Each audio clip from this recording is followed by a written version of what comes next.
All right, so I'm changing out another cylinder in the airplane. I just want to go over a couple things real quick while I have it apart. The basics of actually what makes a cylinder. This is an internal combustion engine, just like your regular car engine, except for the fact of instead of a block where all of your cylinders inside of a block, we can actually take each individual cylinder apart. So for example, that one back there had low compression and this one had low compression. So instead of having to pull your whole entire car engine and rebuild it, what I can do is actually just pull the bad cylinder out and replace it with a new one instead of having to rebuild the whole entire thing. So up here is your primer nozzle. So when you push the primer in the cockpit, this shoots fuel into the cylinder to aid with starting. Up here is your top spark plug. Down here you have a bottom spark plug hole I took out.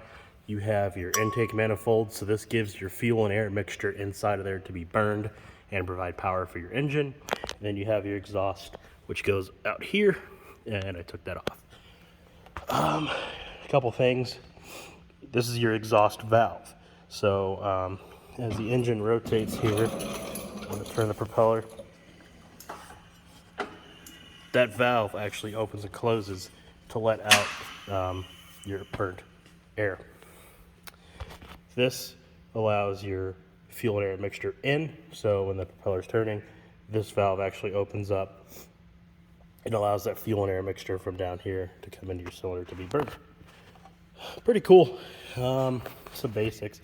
You have your rocker arms, and then in here, these things I'm about to remove, these are called your push rods. You can see here and here you got your push rods.